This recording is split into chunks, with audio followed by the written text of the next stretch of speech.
My name is Peyton Ward, and this morning I stood at the far end of Harbor Lane, watching blue and red wash over snow like a breathing wound. The SUVs were unmarked, the uniforms weren't.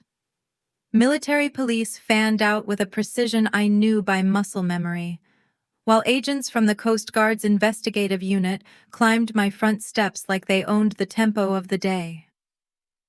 5 days ago I was still at sea. Salt dried into the seams of my jacket when a text from my father came through a fading signal. Don't come home for Christmas. Things have changed. I didn't argue. I opened my banking app. The numbers said more than he ever would. Now a lead agent lifted a gloved hand, and the whole street seemed to hold its breath. Neighbors cracked their doors. Someone whispered my name. Through the window, I saw my father freeze, a coffee mug tilting until a dark thread ran down porcelain and disappeared. People think revenge looks like shouting. They never talk about the kind where you don't move at all. I kept my hands in my coat pockets and watched the porch where my flag bracket sat empty. The wood around it, a paler square where sun used to bless it. I didn't come to knock. I came to listen to the lawn knock for me. And when the first boot cleared my threshold, I understood that whatever change started here, not with him, but with me. By the time I cleared the Harbor Road and turned onto Harbor Lane, my mind had already traced every step from the curb to the porch. The house sat where it always had. Shingles darkened by salt air, porch rail leaning just slightly to the left. It should have felt like an arrival. Instead, it felt like a test. I already knew I'd fail. I parked at the far end of the block, engine ticking in the cold. From there, I could see the wreath I'd hung last December was gone. The flag bracket was still bolted to the post, but bare a pale square of wood showing where sunlight once kissed the fabric. The welcome mat wasn't mine. Either flowery cursive that read "Home Sweet Home" like a joke I hadn't been invited in on. My key stopped at the first turn. New locks. The door swung open before I could knock. She filled the frame first, his new wife's soft sweater, sharp eyes, and a smile that didn't try to hide its edge. My father stood behind her, coffee mug in hand, steam curling into the cold between us. "You don't live here anymore," he said, each word clipped like he'd rehearsed them. "We need the space." I looked past them, scanning for something familiar. The quilt chest my grandmother gave me was shoved against the opposite wall. Boxes I'd never seen sat open, spilling clothes that weren't mine. The air smelled faintly of cinnamon candles, masking something sour. "I'll get my documents," I said, keeping my voice flat. "You don't have anything here," she replied before he could speak. "We cleaned. Storage took the rest." He didn't contradict her. I turned without another word. Boots thooting on the porch boards I'd meant to replace last summer. Each step back to the street felt heavier, the cold biting harder. I didn't look over my shoulder. Rage was a current I couldn't afford to wade into. At the car I sat until the tremor left my hands. Then I drove to base housing and pulled the black hard case from under my bed. Inside were the copies of everything that mattered: the deed, the mortgage, the insurance binder, the joint account records on top. I placed my phone, its camera still holding the image I'd taken minutes earlier, an empty flag bracket, the shadow of what used to be. It wasn't just a picture. It was proof. And I knew exactly who needed to see it. I took the photo again, zooming in on the pale outline where the flag used to hang. It wasn't evidence in the legal sense, not yet, but I knew what it meant. In my world, symbols matter. They tell you who belongs. That empty bracket was the first warning that I'd been erased. The next morning I drove to Harbor Brew, the only place in town where you could sit for hours and no one would ask why. The smell of espresso and baked cinnamon wrapped around me. But it didn't settle anything. Jack Renair spotted me before I reached the counter. He'd traded marine fatigues for an apron years ago, but the limp in his left leg still told his story. "Ward," he said, sliding a mug toward me. "You look like someone's about to make a very big mistake." "My father," I said simply. "While I was deployed, he drained the joint account. Every paycheck moved into my house, changed the locks." Jack set the coffee pot down with a quiet thud. "You're telling me he took your pay while you were active duty?" I nodded. "That's not just wrong," he said. "That's a federal offense." The word federal landed like a steel plate. I'd been thinking of this as personal a betrayal that lived in our bloodline, but hearing him name it changed the frame. "You remember Lucas Keene?" Jack asked, CGI. "You worked with him on that smuggling case off Barrow Point." I remembered how Keene's questions were like sonar mapping truths you didn't know you were carrying. 2 years ago, I thought I'd never need that number he'd given me. Jack leaned closer. "This isn't a local cop job. You hand Keene proof.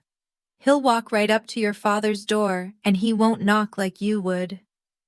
That night, I cleared my kitchen table, set the black case on top, and opened it like a weapon I'd kept oiled. Deed, mortgage, bank statements, showing each deployment deposit, withdrawal slips, all signed with my father's hand. The text telling me not to come home, the photo of the empty bracket. I wrote the email in the same tone I'd used for a mission report, facts only, no adjectives.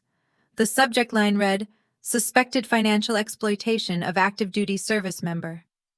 Before I could think myself into hesitation, I hit send. The whoosh of it leaving was louder than it should have been. The reply came faster than I expected, less than an hour after I sent the email. Keene didn't waste words. "Received reviewing documents, will advise. Do not engage directly." That last sentence told me more than the rest.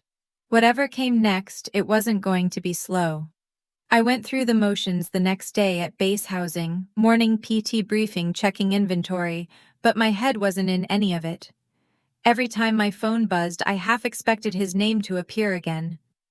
By noon, it did, confirming primary residence address. "Be available by phone tonight." I read it 3 times, committing the rhythm of those words to memory. Keene wasn't asking for permission. He was setting a clock. That evening, the sun bled out over the harbor, staining the water the same rust red as the old dock pilings. I sat at my kitchen table with the lights off, watching the shadows crawl up the wall. Waiting has a weight to it. Hours stretch and twist until they don't feel like yours anymore. The phone rang at 2-1-1-7. "We're moving," Keene said, his voice low but clear. "We have enough for a warrant, financial records corroborated with your deployment status. There's probable cause for unlawful eviction and misappropriation of military pay. We'll execute in the morning. You want to be present." My throat tightened. The part of me that wanted to watch it happen was loud, but another part, the one that still remembered birthdays around that table, hesitated. "I'll be there," I said. He gave me the time and told me where to park so I wouldn't interfere. Then he hung up. No goodbyes. Sleep didn't come. I lay on top of the blankets, fully dressed, boots on the floor, until the first light of morning brushed the blinds. At 07:45, I drove the back route into Harbor Lane, pulling into a side street where I could see the porch. 2 unmarked SUVs rolled in at 0803. Doors opened, jackets with bold yellow letters stepped out, their formation clean and quiet. From where I sat, I saw my father open the door. He was still holding the mug like the day before, but this time he didn't finish his sentence before they showed him the warrant. The moment had started and there was no taking it back. From my vantage point, I couldn't hear the words, but I knew the cadence official clipped, leaving no room for misunderstanding. Keene stood slightly to the side, letting the unformed agents handle the reading. My father's face went through 3 changes in the span of a breath: irritation, confusion, and then the slow slide into recognition. He looked past the agents, once scanning the street. His eyes didn't find me. My car was half hidden behind a delivery van, but I recognized the searching. He was looking for the one person who could have set this in motion. The agent stepped inside. The new wife appeared in the doorway behind him, her robe cinched tight, one hand pressed against her mouth. They disappeared from view for several minutes. And when they emerged, my father was holding a small cardboard box just big enough for documents. A phone, maybe a wallet, not the image he'd ever imagined for himself. Keene followed him down the steps, speaking low. My father shook his head once sharply, the way he used to when he wanted to end an argument before it began. This time it didn't end anything. 2 agents flanked him, guiding him toward the SUV. I stayed still until the door shut and the engine rolled away. Only then did I start the car and pull out, keeping my distance. I wasn't following to gloat. I needed to know where they'd take him county first, then likely transfer. At the intersection by the marina, the SUVs turned right toward the federal building. I turned left, heading back to base housing. My hands were steady on the wheel, but there was a hollow somewhere under my ribs. Back inside my apartment, I set the black case on the table again. Everything was still there. Deed, mortgage statements, proof intact. But the photo of the empty bracket caught my eye. That piece of metal, that bare square of wood, had been enough to tell me the truth before anyone else did. It was the signal that something had shifted, that a line had been crossed and couldn't be uncrossed. Keene texted me an hour later in custody. "You'll be contacted about restitution proceedings." I typed back a simple, understood, no thank you, no victory lap, just the acknowledgement that the next chapter would be about repairing what could be repaired and accepting what couldn't. The day after his arrest, Harbor Lane was quieter than I'd ever known it. No lawnmower hum, no screen doors banging, just the wind pushing through the gaps in the fences. Word travels differently in small towns, faster, sharper, and without mercy. I went back to the property mid-morning, not to step inside, but to see it with my own eyes. The locks had been replaced again, this time with bright brass cylinders that still smelled of machine oil. A printed notice was taped to the glass property under federal investigation. Unauthorized entry prohibited. It wasn't the home I'd left years ago. The siding needed paint. The roses my mother had planted were choked with weeds, and that empty bracket still clung to the porch beam, a silent witness to everything that had unfolded. Mrs. Harkins from across the street came out. Cardigan pulled tight despite the sunlight. She stopped halfway down her walk, studying me like she was deciding whether to speak. "I heard you were overseas when it happened," she said finally. I nodded. "I was." She hesitated, then added, "Your father told people you signed it over to him, said you didn't want the responsibility." The lie sat between us like a bad smell. I didn't bother correcting her. The paperwork in the federal building would do that for me soon enough. Back at my apartment, I opened my laptop to an email from a legal officer with the Judge Advocate General's Corps. They'd been looped in by Keene. Military pay misappropriation was their jurisdiction too. The message was formal, but the subtext was clear. They would pursue restitution aggressively, and I wouldn't have to fight it alone. For the first time in weeks, I let myself lean back in my chair and close my eyes, not in relief. There was still a court process ahead, but in the knowledge that the weight wasn't mine to carry anymore. That evening, as the harbor lights flickered on, I deleted my father's number from my phone, not out of spite, but because there was nothing left to say that could matter more than what was already in motion. The door had closed, and I wasn't going to be the one to open it again. 3 months later, I walked into the federal courthouse in downtown Portland. The air inside had that dry, recycled chill that seeps into your sleeves no matter how tightly you button them. Rows of wooden benches stretched toward the front where the seal of the United States hung above the judge's bench like a silent command for truth. I hadn't planned to sit in the front, but Keene motioned me forward when he saw me. "You're the complainant," he said quietly. "You get the right view." When they brought my father in, I almost didn't recognize him. The tailored suits and crisp collared shirts were gone, replaced by a county-issued uniform that drained the color from his skin. He didn't look at me. Maybe he couldn't. The prosecutor began laying out the case dates of my deployment.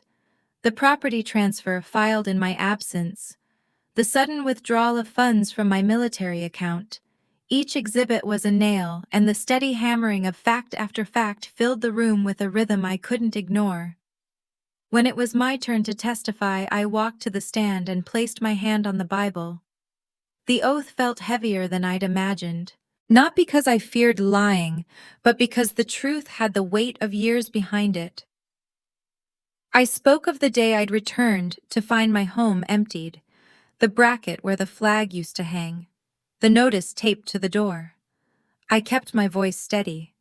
Even when describing the moment, I realized my father had been the one to strip it all away. The defense tried to paint it as a misunderstanding, an informal agreement between family members, but the paper trail was too clean, too intentional.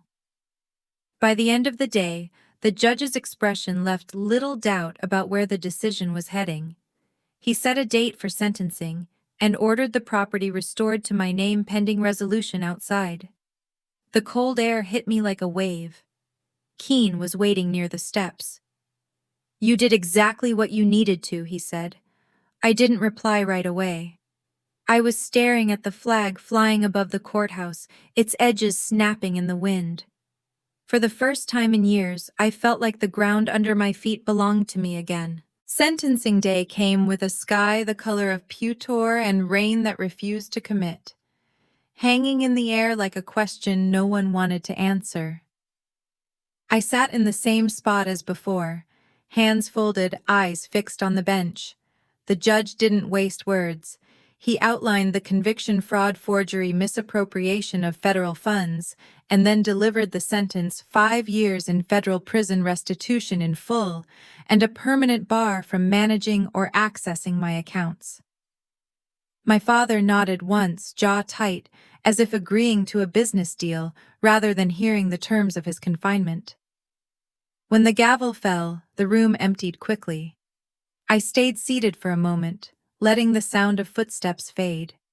There was no triumph in me, only the quiet understanding that what had been broken could not be put back in its original shape. Keene walked me out into the damp air.